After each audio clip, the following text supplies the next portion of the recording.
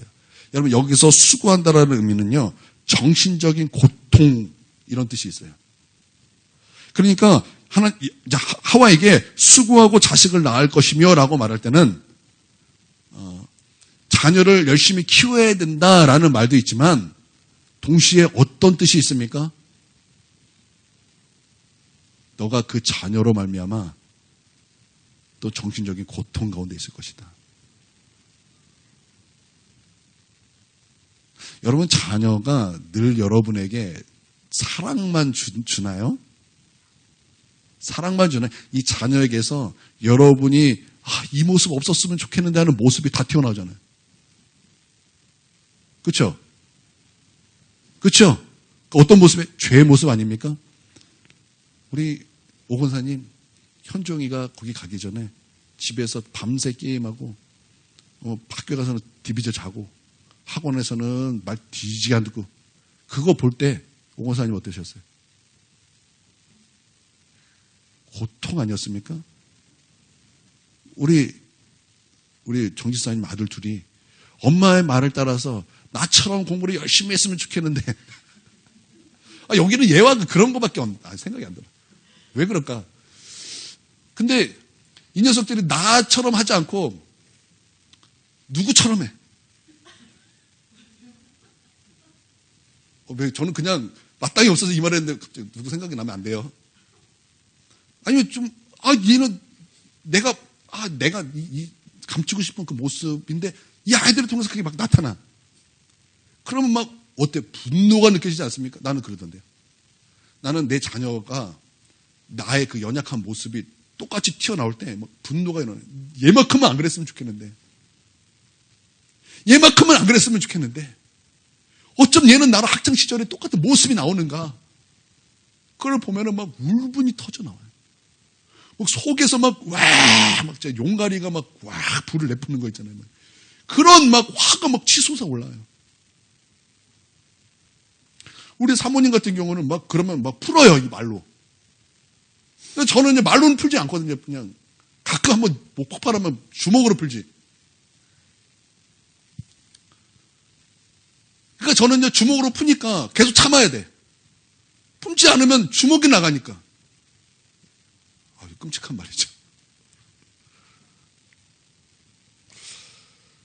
이런 정신적인 고통이 너에게 있을 것이다라는 거예요.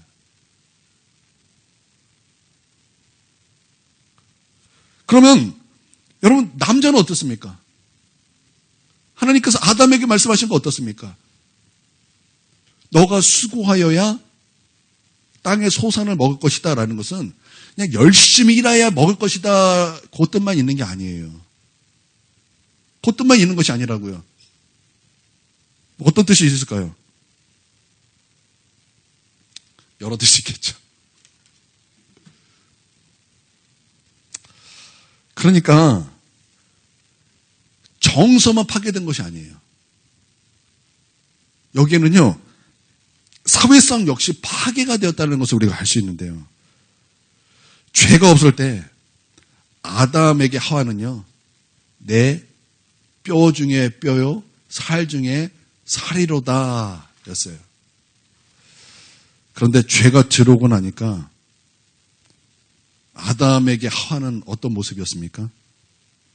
하나님이 나에게 주신 저 여자 때문에 벌써 다르죠? 저 여자 때문에 내가 선악과를 먹었습니다. 정서가 깨졌어요. 그리고 또 무엇이 깨어졌어요? 인간관계가 깨졌다라는 거예요. 부부관계가 깨졌다라는 거예요. 그리고 사회성이 깨어졌다라는 거예요. 그래서 사회성을 잃어버려서 지금 이 아담이 하나님 앞에 이 하와에 대해서 어떤 마음을 갖고 있는 거예요, 지금? 적대감이죠, 적대감. 그래서 여러분, 우리가 사람을 대할 때 온전한 사랑으로 대하지 못해요. 어떻게 대해요? 항상 처음 만난 사람은 적대감이 있고 계속 만난 사람에게도 역시 우리의 마음속에는 항상 적대감이 있기 때문에 어느 정도 시간이 지나야 그것이 풀리는 경우가 여러분 얼마나 많습니까? 얼마나 많습니까? 우리가 여기 처음 왔을 때 다 사랑합니다. 어려워요. 그러나 우리가 은혜를 통해서 그 적대감이 무너지고 하나가 되고 사랑이 되는 걸 우리가 많이 봤지 우리가 오자마자 사랑으로 하나가 되지 못해요. 왜요? 우리 안에는 그런 정서가 깨졌거든요. 우리 안에 이런 사회성이 깨졌거든요. 여러분 그래서 여러분 부부가 처음에는 얼마나 사랑해서 결혼했습니까? 그런데 시간이 지나면은 내가 가장 사랑했던 내 아내, 내가 사랑했던 내 남편이 어떻게 됩니까? 이 세상에서 제일 원수 같은 놈. 여러분 그렇게 되지 않던가요? 안 그런 분도 있더라고요. 근데 그거는요, 극히 드물어요. 극히 드물어요. 보통 많은 사람은요, 우리 사모님이 우리 집에서 이렇게 일할 때 이렇게 막 정리하면서 이렇게 TV를 틀어놔가지고 가끔 제가 이제 TV에 나오는 거 들어요. 그때 들었던 게 뭐냐면 서장훈 나와서 이혼에 대한 뭐 하는데 그 사람들이 얘기하는 거 봤는데 결혼한 지 얼마 되지도 않았어요. 근데 사랑해서 결혼했대 그래요. 다 사랑해서 결혼했는데 그런데 얘기 들어보면은 이런 왼수가 없어요. 막 얼마나 욕짓거리를 하고 얼마나 그 한 영혼에 대해서 한 사람에 대해서 얼마나 인격을 서로 말살하며 말을 하는지 그 말 한마디 한마디가 그냥 방송에서 멀리서 들었는데도 뭐 그것이 내 마음을 막 찔러요. 그래서 나는 사모님 나 이거 안 들었으면 좋겠어요 그래. 그게 결코 좋지 않더라고요. 왜 그렇게 되었습니까? 이게 인간이에요. 이게 인간. 애기가 울어요. 좀 달래줘. 아이고 딱해라. 엄마가 없어서 그런가? 아파서?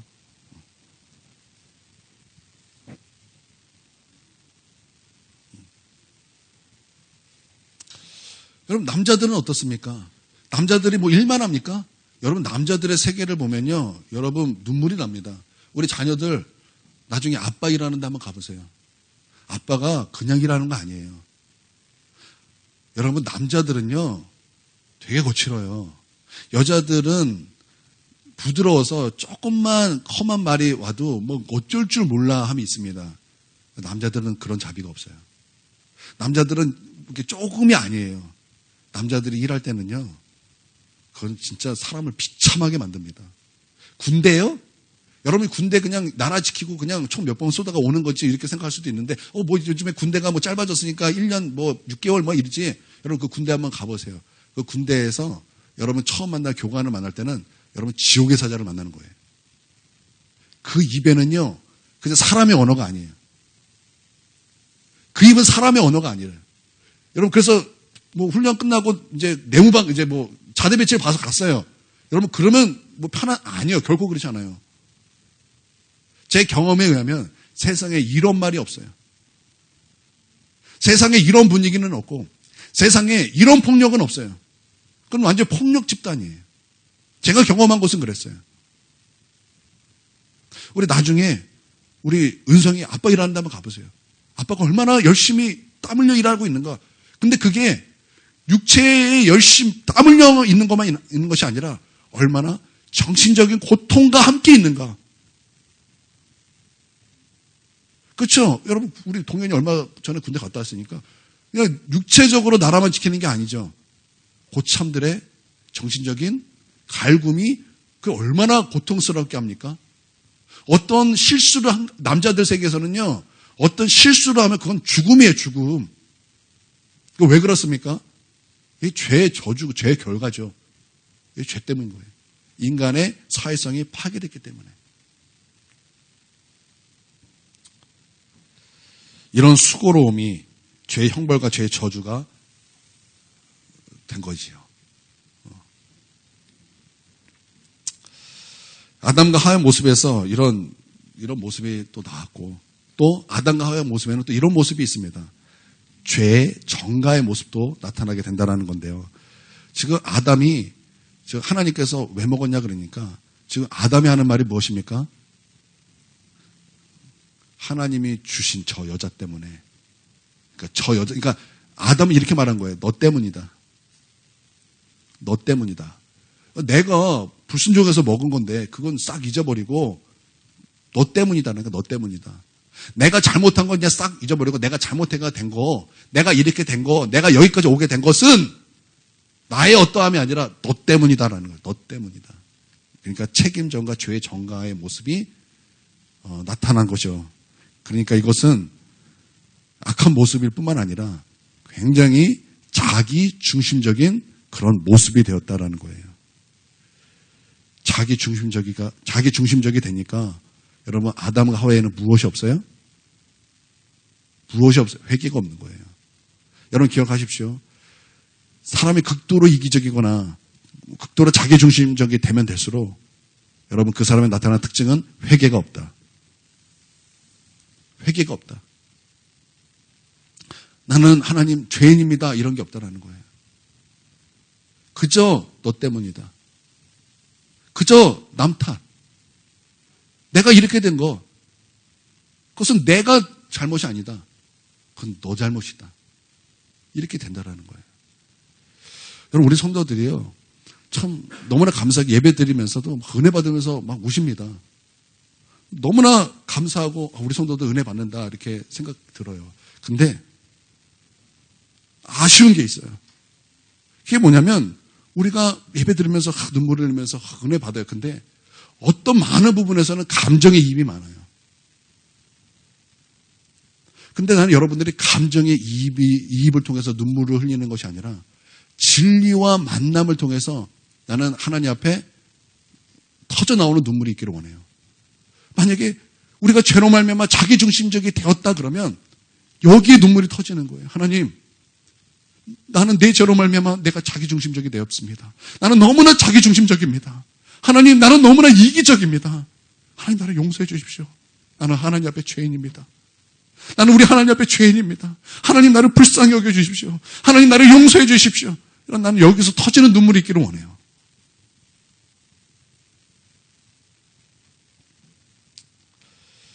하나님, 난 너무나 교만합니다. 얼마나 교만한지 나는 나밖에 모릅니다. 얼마나 교만한지 나는 늘 다른 사람보다 우월하다고 생각했습니다. 나의 삶이 우월했고 내가 살았던 모든 것, 내 생각이 우월하고 나의 말이 우월하고 내 위치가 우월하고 내가 사는 것이 나는 다른 사람보다 우월합니다. 나는 그렇게 생각해 왔습니다. 그래서 나는 사람들에게 함부로 대했고 나는 우리 하나님 앞에 그렇게 교만했습니다. 내가 하나님 앞에 범죄했습니다. 가슴을 치는 거예요. 가슴을 치면서 어떤 감정이 입이 돼서 우는 것보다는 하나님 앞에 나의 죄를 발견하고 가슴을 치면서 나는 그렇게 예배 시간에 통곡하는 그런 모습이 있길 원해요. 그래서 예배 시간에 막 울면서 예배를 드리는 거예요. 예배 시간에 통곡하며 예배를 드리는 거예요. 근데 그 통곡하는 이유는 내 죄를 발견했기 때문에, 하나님 앞에 회개하기 때문에, 하나님 앞에 나의 교만을 발견했기 때문에, 하나님 앞에 나의 이기심을 발견했기 때문에, 내가 하나님 앞에 내가 하나님을 반역하는 삶을 발견했기 때문에, 그것 때문에 하나님 앞에 너무나 죄송해요. 그것 때문에 우리 하나님 앞에 너무나 고통스러워서, 그 죄를 발견한 것이, 그 죄 때문에 너무나 고통스러워서 하나님 나를 좀 불쌍히 여겨달라고, 하나님 나를 긍휼히 여겨달라고, 내가 이것이 죄라는 것을 아는데 나는 이 죄를 이기지 못하고 이 죄 가운데 살아가는 나의 모습을 발견하고 하나님 나를 좀 불쌍히 여겨달라고, 긍휼히 여겨달라고, 이 죄를 이기게 해달라고, 여러분 그렇게 나 하나님 앞에 울었으면 좋겠어요. 그런 눈물이 우리 가운데 있었으면 좋겠어요. 그래서 어떤 감정이 입이 돼서 우는 것이 아니라 그런 진리와 만나서 우는 것, 하나님 앞에 회개함으로 나가면서 우는 것, 이런 모습이 우리 가운데 있기를 원합니다. 안 하시려고 아멘도 안 하시고. 그래서 예배 가운데 하나님 나에게 겸손을 주십시오. 겸손의 옷을 입게 해주십시오. 보혈의 옷을 입게 해주십시오. 예수 피의 옷을 입게 해주십시오. 하나님 나를 용서해 주십시오. 죄를 이길 수 있도록 도와주십시오. 죄와 싸울 수 있도록 도와주십시오. 나는 이것이 죄라고는 아는데 난 이거 못 끊겠습니다. 하나님, 나는 이거 못 끊겠습니다. 나는 겸손하려고 하는데 자꾸 너무나 교만해져 있고 나는 겸손하려고 하는데 나는 너무나 높아져서 이게 해결이 되지 않습니다. 나를 도와달라고. 십자가를 의지한다고. 보혈을 의지한다고. 여러분 그렇게 하나님 앞에 기도하면서 여러분 그렇게 우리 하나님 앞에 나아가면요. 우리는 달라질 거예요. 우리는 정말 달라질 거예요. 정말 우리는 변화를 받게 될 거예요. 우리는 거룩해질 거예요. 우리는 더욱더 주님을 의지하게 될 것이고 여러분 그런 모습 속에서 우리는 더욱더 예수님을 사랑하게 될 거예요. 그래서 나의 소망은 나에게 있지 않구나. 나의 소망은 오직 주님께 있구나. 여러분 우리가 그런 믿음이 될 줄 믿습니다. 남자는 땅의 저주를 받아 평생 수고해야 된다고 말씀하셨어요. 그러니까 땀 흘려야 살 수 있으며 땅이 저주를 받았다고 말하고 있어요. 땅이 저주를 받아서 여러분 남자가 수고할 때는 항상 땅에서 무엇이 나는가 엉겅퀴가 나고 가시덤불과 싸워야 하는 힘겨운 삶이 되었다라는 거예요. 우리 남자들, 우리 남자분들이죠. 힘들죠? 지치죠? 근데 여러분 내가 힘들 때마다 내가 지칠 때마다 여러분 기억하세요. 인간은 죄인이구나. 이것은 타락의 결과구나. 이것은 죄의 형벌이었구나. 얼마나 감사합니까? 우리 이렇게 사는 거 100년도 안 되잖아요. 그렇죠? 일단 100년 딱 지나면 우리는 어딘가 가 있어요. 어딘가 가 있을 때 우리 다 천국에 가서 다 위로를 받으시고 천국에 가서 우리의 모든 눈물을 우리 하나님께서 딱 닦아주는 은혜 가운데 거하시기를 바랍니다. 참 그래요. 우리가 이 땅에서도 수고롭게 살고 교회도 열심히 나가는데 우리의 믿음이 거짓된 믿음이 해주고 지옥 가면 어떡합니까?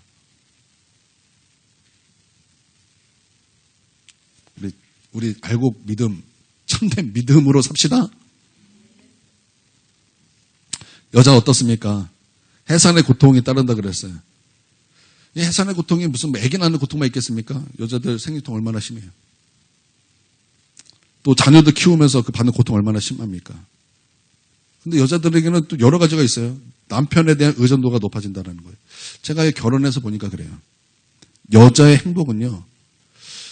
남편의 영향을 굉장히 많이 받는다라는 거예요. 우리 아내가 막 힘든 일을 해요.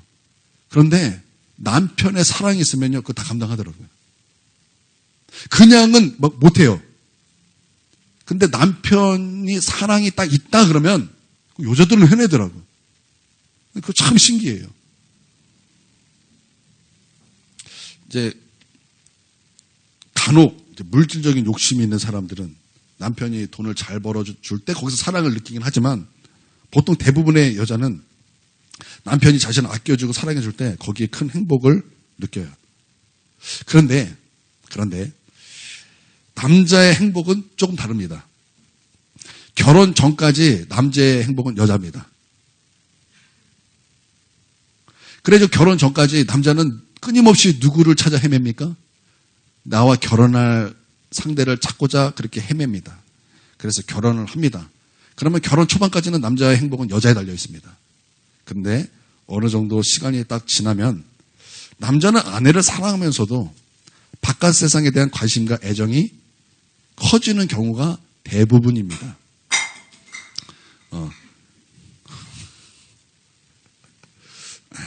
예를 들어서 남자는요, 이제 한 40대, 50대가 되면 사업 확장, 또 직장에서의 승진, 인생의 목표를 하나씩 이루어가는 그 성취, 이것에 대한 관심이 높아집니다.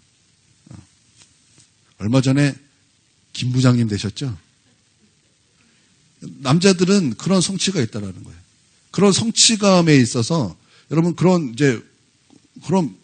목표가 생긴다고요. 그런 관심이 생긴다고요. 물론 아내를 사랑하지만 그 사랑 때문에 남자는요 밤잠 설치지 않아요. 그런데 아내는 남편을 사모합니다. 사모해요. 그래서 남편이 오기까지 그렇게 남편을 기다립니다. 그래서 남편이 일 마치고 돌아와요. 그럼 남편은 일 마치고 돌아오면 어때요? 쉬고 싶어요. 일만 한 게 아니거든요. 거기서 구박도 진상송님도 만나고. 그래서 거기서 막 그렇게 힘들게 돌아왔어요. 그러면 이제 여자들은 이제 남편 기다리던 남편이 돌아오니까 힘이 나기 시작하는 거예요. 그러니까 힘이 나는 아내와 힘 빠진 남편이 만났어요. 그러면 여기서 어떤 일이 벌어져요? 여기서 갈등이 생기는 거예요. 남편은 힘이 드니까 그 힘난 아내를 상대하는 게 너무나 버거워지는 거예요. 그러니까 아내는 이제 막 힘이 나는데 힘 빠진 남편을 보니까 너무 화가 나는 거예요. 지금 나는 여태까지 너 기다리느라고 이렇게 목 빠짐이 있었는데 혼자 이렇게 있는데 너는 지금 집에 왔는데 나에 대해서 전혀 신경을 쓰지 않는구나. 그러면 남편은 어떤 느낌을 받아요? 남편은 어떤 느낌을 받아요? 아내에 대한 사랑이 거기서 뚝뚝뚝뚝 떨어져요. 여기서 오는 갈등으로 사는 것, 하나님 그거 말씀하시는 거예요. 사모한다라는 말이 이런 뜻이 있어요. 그러니까 이게 제 말이 아니라, 저도 이거 배운 거예요. 이 말씀을 준비하면서 공부하면서 혹시 이거 목사님 말 아니에요 라고 할까봐 출처를 밝힙니다. 아, 살았구나. 할렐루야 교회 목사님. 그 죄 강론에 대한 이 챕터가 있어요. 여러분, 그러니까 우리가 사랑해서 다 좋을 줄 알았는데 그게 아니더라는 거예요. 사모해서 좋을 줄 알았는데 그게 아니더라는 거예요. 거기서 오는 갈등으로 사니까 여러분 그 한 가정에 죄성이 내 죄성도 힘든데 한 지붕 아래 죄성이 몇 명이에요? 2명이에요, 2명. 그러니까 몇 배가 힘들어지는 거예요. 시너지 효과죠. 몇 배가 힘들어진다고요. 그게 뭐예요? 죄의 형벌이에요. 죄의 저주예요. 그리고 뱀에 대한 저주가 나옵니다. 먼저 뱀은 모든 피조물 중에 가장 저주를 받습니다. 여러분 뱀을 좋아하는 사람이 있을까요? 있겠죠. 뱀 장수. 그리고 뱀 연구하는 사람. 이거 제외하면요. 뱀 좋다는 사람 없습니다. 대부분 뱀을 만나면 무엇을 느낍니까? 생명의 위협을 느낍니다. 그래서 뱀을 어떻게 하고 싶어요? 죽이고 싶습니다. 여러분 진짜 어린아이들은 뱀 보면 기겁하고 도망갑니다. 근데 나이가 딱 들면은 여러분 뱀을 보면 어떤 생각이 딱 들까요? 우리 차일사님 뱀 보면 어떨 것 같아요? 산에서 뱀을 만났다. 그러면 당장 무부터 찾을 거예요? 그렇죠. 왜요? 그렇죠. 우리 동아지사님 어떠실 거예요? 뭐 혹시 드실 생각?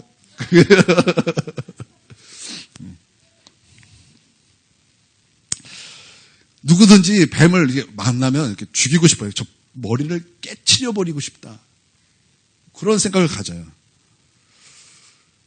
저 역시 그래요. 저는요, 유튜브를 이렇게 보면 누구를 좋아하냐면 베어 그릴스를 좋아해요.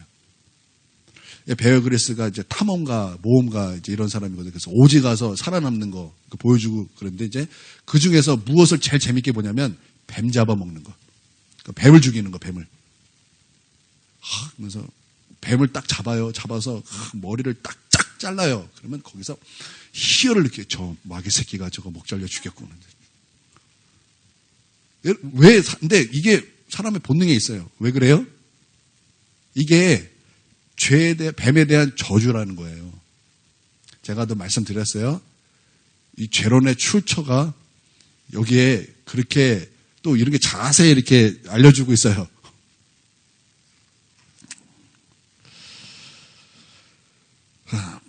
뱀과 인간 사이에는 그런 적대감이 생겼다는 거예요. 이게 뭐냐? 이게 죄의 저주라는 거예요. 그러니까 뱀에 대한 저주. 그리고 여러분 뱀을 볼 때마다 우리는 무슨 생각이 나죠?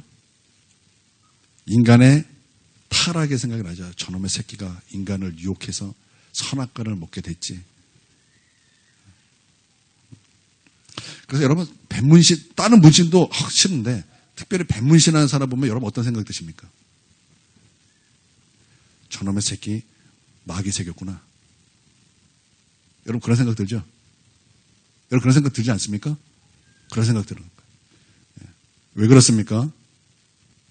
이게 죄의 저주라는 거예요. 저주라는 거예요, 저주. 그리고 마귀는요, 최후 심판이 이제 기다리고 있어요. 창세기 3장 15절은요, 원시복음이라고 그러죠. 원시적으로 처음 말씀한 복음. 그래서 여자의 후손이 누구죠? 예수님이죠. 예수님이 어떻게 한다고요? 너의 머리를 상하게 할 것이다라는 게 사탄의 최후거든요. 사탄은 이미 패배한 존재입니다. 예수님의 그 십자가를 통해서 모든 마귀의 일을 멸하셨습니다. 예수님의 부활 승리로 사탄과 죽음의 세계를 무너뜨리셨습니다. 사탄은 시간이 얼마 안 남았어요. 마귀는 시간이 얼마 안 남았어요. 몸부림치고 있습니다. 우리의 인생이 왜 고단합니까? 우리의 인생이 왜 이렇게 힘이 듭니까? 그것은요, 사단이 얼마 남지 않은 그 시간에 몸부림을 치고 있기 때문에 여러분 그렇게 우리의 삶이 힘든 거예요. 그러나 그가 지금 아무리 삼킬자를 이제 배고픈 사자처럼 삼킬자를 두루 찾듯이 지금 그렇게 우리 영혼들을 멸망시키려고 그렇게 지금 우리를 불꽃 같은 눈동자로 막 어떻게든 우리를 어떻게 하려고 하지만 여러분 그들은 장차 하나님께서 저 마귀를 지옥에 던지실 날이 다가옵니다. 그때는 마귀는 끝이 나는 거예요. 그때 마귀는 끝이 나요. 이제 하나님께서 지금은 예비 지옥에서 너 거기 딱 한계를 정해서 너 거기 있어. 정하셨어요. 거기 지켜 정하셨어요. 근데 마지막 때 둘째 사망이죠. 그때는 하나님께서 저 악한 마귀를 죽음과 함께 저 진짜 지옥 둘째 사망 안으로 집어넣습니다. 던져 넣습니다. 그때는 끝이 나는 거예요. 그러나 아직은 끝이 아니에요. 그래서 여러분 부단히 영적 전쟁 하셔서 승리하시기를 바랍니다. 그렇기 때문에 여러분 예수님 만나셔야 돼요. 우리의 대장 되신, 우리의 구주가 되시는, 우리의 임금이 되시는 여러분 우리 예수 그리스도와 만나셔야 됩니다. 그래서 그 예수님이 나의 대장이 되셔야 됩니다. 그래서 그 대장 되신 예수 그리스도와 함께 이 영적 전쟁에서 승리할 수 있는 저와 여러분이 되게 주님의 이름으로 축원드립니다. 그래서 예수 안에서 힘을 얻으십시오. 예수 안에서 훈련하십시오. 예수 안에서 사랑하시고 예수 안에서 승리하시기를 바랍니다. 그러니까 죄에 대한 승리, 마귀에 대한 승리는 언제나 예수 그리스도예요. 그래서 예수 안에서 회개하고 예수 안에서 믿고 예수 안에서 힘을 얻고 예수 안에서 죄와 십자가의 피 흘리기까지 싸워 승리하고 여러분 그러실 수 있기를 바랍니다. 마지막으로 우리 하율이가 저한테 거짓말쟁이래요. 맨날 마지막으로 하고 나서 길게 한다고. 짧게 할게요. 마지막으로 지금도 죄의 형벌이 있습니까 없습니까? 죄의 형벌이 지금도 있습니다. 그 좋은 예가 다윗입니다. 다윗은 사울에 의해 도망자가 됐습니다. 그때 다윗은요 너무나 순결한 믿음이었어요. 순수한 믿음, 순전한 믿음이었습니다. 그때 그는 거룩했습니다. 근데 그가 왕이 되었습니다. 왕이 되자 이 다윗의 마음이 그렇게 막 굳건하지가 않게 되었어요. 그래서 살짝 틈이 생겼습니다. 틈이 생겨가지고 죄가 틈탔어요. 마귀가 틈탔습니다. 그러므로 우리아의 아내 밧세바를 빼앗았고 간음하였고 살인을 하였습니다. 그로 말미암아 다윗은 그 죄가 얼마나 하나님 앞에 과중하였던 것인지를 깨닫고 하나님 앞에 회개합니다. 하나님 앞에 용서를 받습니다. 그러나 이 죄에 대한 형벌이 있었습니까? 없었습니까? 있었습니다. 칼이 너를 떠나지 않게 될 것이다. 이런 죄의 형벌이 남았어요. 그래서 다윗의 이때부터 다윗의 죽기까지 약 14번의 재앙이 다윗을 덮칩니다. 그래서 그것을 볼 때마다 정말 죄는 정말 무시무시한 파괴력이 있다. 그래서 죄는 지을 가치가 없다라는 것을 우리가 확인하게 됩니다. 고린도전서 11장 29절 30절에 보면 이제 성찬에 대한 말씀이거든요. 한번 읽어봅시다. 자, 시작. 주의 몸을 분별하지 못하고 먹고 마시는 자는 자기의 죄를 먹고 마시는 것이니라. 그러므로 너희 중에 약한 자와 병든 자가 많고 잠자는 자도 적지 아니하니. 자, 이 말씀은요 성찬에 대한 말씀인데요. 성찬 잘못 먹다가 하나님 앞에 생명 빼앗겠다 이제 그 말이에요. 그 말인데 원래는 하나님께서 우리 가운데 정하신 날수가 있음에도 불구하고 여러분 이 말씀에 의하면 하나님 앞에 죄를 먹고 마심으로 말미암아 그 우리가 하나님께서 우리 가운데 주신 그 나를 살지 못하고 생명을 빼앗긴 거예요. 여러분 이 말씀은요 성찬에서의 말씀이지만 동시에 죄를 먹고 마시는 자에 대한 말씀이기도 해요. 열왕기상 13장에 보면은요 하나님의 사람, 그러니까 이름은 나오지 않는데 하나님의 사람이다라고 말을 합니다. 그 하나님의 사람에게 하나님께서 저 여로보암에게 가서 그 죄를 규탄하고 와라, 그 죄를 지적하고 와라, 그 죄에 대해서 너가 하나님 앞에 범죄했다고 말하고 와라. 그리고 돌아올 때 물도 마시지 마라, 떡도 마시지 마라, 어디도 가지 말고 돌아온 길로 그대로 돌아와라 말씀하셨어요. 그래서 이제 다 하고 오는데 그때 한 늙은 선지자가 그에게 가서 거짓말로 하나님께서 이렇게 말씀하셨다라고 말하고 우리 와서 물도 먹고 떡도 먹고 그러자 거기에 속아서 넘어갑니다. 그러니까 하나님의 말씀이 어떻게 한 거예요? 불순종한 거예요. 불순종했어요. 그래서 그 불순종하자마자 여러분 그가 어떻게 되었습니까? 그는 거기서 순종했다면 그는 하나님께서 말씀하신 그 생명의 날수대로 살다가 천국 갔을 거예요. 그런데 그가 불순종함으로 말미암아 어떻게 되었냐면 죽습니다. 사자에게 물려 죽습니다. 여러분 성경에는 그런 말씀이 꽤 많이 나옵니다. 이게 무엇을 뜻하는 것입니까? 여러분 이게 무엇을 뜻하는 것입니까? 죄는 형벌이 있다라는 거예요. 여러분 기억하십시오. 죄는요 형벌이 있습니다. 여러분 맞아요. 우리가 연약하고 성경이 뭐라고 했죠? 병들고 이제 죽게 된다. 여러분 이 모든 것이 죄로 말미암아 왔습니다. 그러나 이제는 우리가 살 때 연약하고 병들고 죽는 것은 다 죄 때문인 것은 아니에요. 그러나 우리가 하나님 앞에 범죄하고 죄 가운데 산다면 연약해집니다. 병이 듭니다. 그리고 죽을 수도 있습니다. 라는 것을 말씀하고 있는 거예요. 그러니까 죄는요 무서운 거예요. 여러분 죄는 무서운 거라고요. 죄는 엄청난 파괴력이 있는 거예요. 그래서 여러분 죄 가운데 살지 마십시오.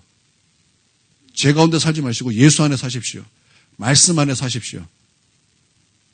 여러분 그러실 수 있기를 바랍니다. 여러분 그러나 걱정하지 마세요. 그러나 그 죄의 형벌 때문에 두려워하지 마세요. 우리 주 예수님께서 십자가에서 우리의 모든 죄의 값을 다 지불하셨습니다. 예수님께서 십자가에 위해서 다 이루셨다고 말씀하셨어요. 그 다 이루셨다는 것은 테텔레스타이 상업 용어예요. 값을 다 지불했다라는 거예요. 여러분 죄의 값이 뭐예요? 죽음이에요. 근데 예수님께서 십자가에 달려 죽으심을 통해서 우리의 모든 죄의 값을 다 지불하셨다라는 것입니다. 여러분 믿습니까? 그러니까 그 예수 앞에 나오십시오. 예수 안에 사십시오. 뿐만 아니라 갈라디아 3장 13절에 보면은 예수님께서 우리에게 무엇을 속량하셨다고 말씀하고 있습니까?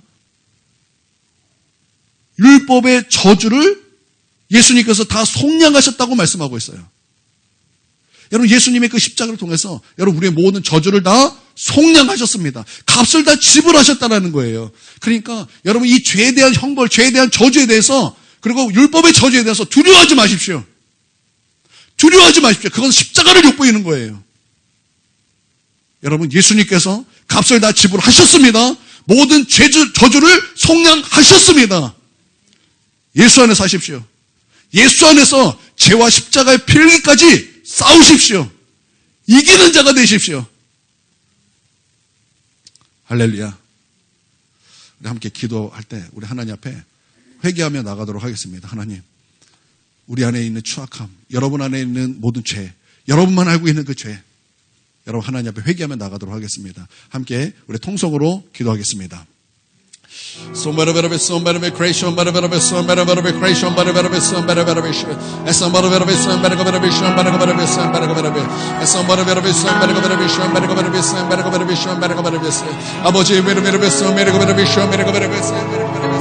아버지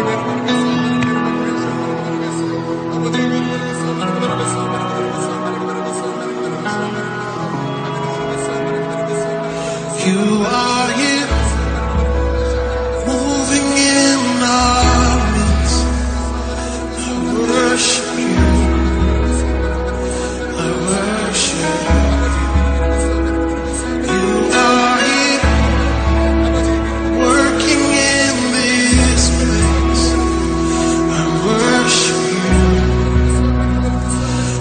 worship. You are here, moving in our midst. I worship you. I worship. You are here, and you're working in this place. I worship you. I worship. You are waymaker, miracle worker, promise keeper, light in the darkness. My God, that is who you are. Yeah. Waymaker, miracle worker, promise keeper, light in the darkness. My God, that is who you are here, touching every heart. I worship you. I worship you. You are here, healing every heart. I worship you. I worship you. You are here, you're turning lives around. I worship you. I worship you. You are here, mending every heart. I worship you. I worship you. Oh, we call you waymaker, miracle worker, promise keeper, light in the darkness. My God, that is who you are. Waymaker, miracle worker, promise keeper, light in the darkness. My God, that is who you are. Waymaker, miracle worker, promise keeper, light in the darkness. My God, that is who you are. Waymaker, miracle worker, promise keeper, light in the darkness. My God, that is who you are. Oh, that is who you are. That is who you are. That is who you are. That is who you are. Oh, that is who you are. That is who you are.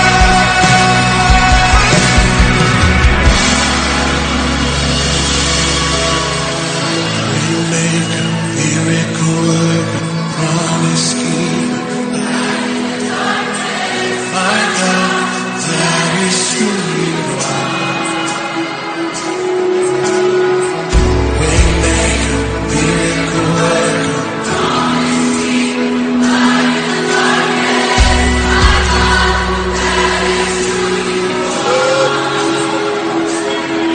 even when I don't see it, you're working. Even when I don't feel it, you're working. You never stop, you never stop working.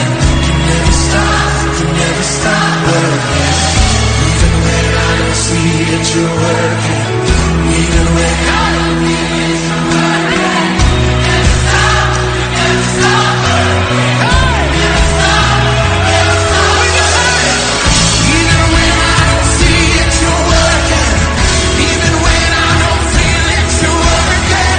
You never stop, you never stop working. You never stop, even when I don't see it, you're working.